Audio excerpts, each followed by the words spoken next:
Hi అండి, ఎలా ఉన్నారు అందరూ? వెల్లుల్లిపాయలు అల్లం చూపిస్తున్నాను అనుకుంటున్నారా?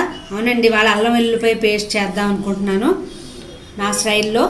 ఎందుకంటే ఎక్కువ మనం రోజు వంటకాల్లో అల్లం వెల్లుల్లిపాయ వాడుతూనే ఉంటాం. కొన్నాటికి అప్పుడప్పుడు కూడా అలా కచ్చాపిచ్చగా దంచి వేస్తాను, కొన్నాటిలో పేస్ట్ చేసి పెట్టుకుంటాను. మనకు ఎలాగో రోజు అవసరం అని ఒక ఈ గిన్నెడే చేసి పెట్టుకుంటానండి. మరి నేనేమో 1/2 కిలోలు 1/2 కిలోలు చేసి పెట్టుకోను. అది ఫ్రెష్గానే చేస్తూ ఉంటాను కాబట్టి రోజు వాడతాను కాబట్టి నాకు దాన్ని స్టోర్ చేసుకుంటాను. దానికి కావాల్సిన సామాన్లు నేనైతే ముక్కలు కోసేసాను కాబట్టి మీకు తెలియదని చూపిస్తున్నాను. మీకు ఈ సైజు 3 ఎల్లుల్లిపాయలు రొబ్బల కింద చేశానండి. ఏంటి తొక్క తీయలేదని చూస్తున్నారా? నేను తొక్క తీయనండి, మరీ కొంచెం పెద్దగా ఉన్నట్లు జస్ట్ ఈ వెనకాల ఇలా తీసి ఇలా పెట్టుకున్నాను, అందుకే ఈ తొక్క తీయలేదు. నేను ఎప్పుడూ తీయను, ఇప్పుడే కాదు. ఇవ్వండి అల్లం ముక్కలు అయితే దీన్ని ఉన్నాయండి. కంట కొంచెం ఒక 4-5 రెబ్బలు ఎక్కువే ఎల్లుల్లిపాయలు ఈక్వల్ కూడా తీసుకోవచ్చు, కానీ నేను కొంచెం ఎల్లుల్లిపాయలు ఎక్కువ వేస్తాను. కాకపోతే మీరు ఇలా ఈ కప్పుడు ముక్కలు అల్లం అయితే ఇదే కప్పుడు ఎల్లుల్లిపాయలు తీసుకోండి. సేమ్ అంతే, ఇంకా అంతకంటే ఏం కాదండి. రండి మనం మిక్సీ చేద్దాం. ఈ మిక్సీ చేసేటప్పుడు నేను ఒకసారి ఇవి కచ్చాపిచ్చగా కొట్టేసి అల్లం ముక్కలు వేసి ఒకసారి మిక్సీ చేసుకొస్తాను. ఇప్పుడు ఎల్లుల్లిపాయలు వేసేస్తున్నాను. ఎక్కువ రోజులు ఉంటుంది కాబట్టి కొంచెం చిటికెడు పసుపు వేస్తున్నాను. నేను చిటికెడు ఉప్పు కూడా వేసి పెడతానండి. చక్కగా ఫ్రెష్గా బాగుంటుంది. మీ దగ్గర వెనిగర్ కావాలి, వెనిగర్ కూడా వేసుకోవచ్చు.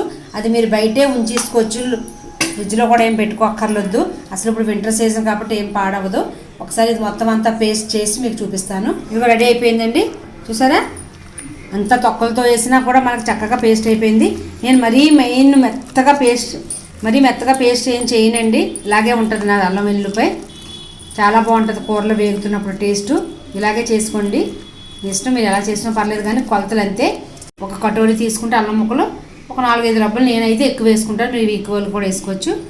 రెడీ అయిపోయిందండి మన అల్లం వెల్లుల్లిపాయ పేస్ట్. నేను చక్కగా ఇలాగా మా టప్పర్వేర్ డబ్బాలు ఉన్నాయి కదా, అందులో నీళ్ళు కూడా వేయలేదు నేను. చాలామంది నీళ్ళు వేసి బాగా మెత్తగా చేస్తారు, దానికంటే ఇలా బాగుంటుంది. ఇలా కూడా చేసి చూడండి మీరు. చూడండి చేస్తే ఎంత వచ్చిందో. ఎలాగో సండే చికెన్ ఫ్రైలు చికెన్ గ్రేవీ ఉంటే సగం అయ్యేపోద్ది. ఈ స్పూన్తో 2-3 స్పూన్లు అయ్యేపోద్ది రేపటికి. ఇంకా ఎక్కువ కావాలి పెట్టుకోవాలి వర్కింగ్ ఉమెన్స్ అయితే చక్కగా ఒక 1/2 కిలో తెచ్చుకొని 1/2 కిలో వేసి చక్కగా చేసి పెట్టుకుంటే ఆ టేస్ట్ చాలా బాగుంటుంది ఈక్వల్గాను. అదేనండి కొలత, అంతకంటే ఏమి లేదు. ఒకసారి చూడండి, ఎవరింట్లో అన్న కూరలు వండుతుంటే అబ్బబ్బరి స్మెల్ వస్తుంది అల్లం వెల్లుల్లిపాయ పేస్ట్ అనుకుంటాం కదా, అదేనండి ఈక్వల్గా చక్కగా క్వాంటిటీ కరెక్ట్గా వేసుకుంటే అందుకే అంత మంచి స్మెల్ వస్తుంది.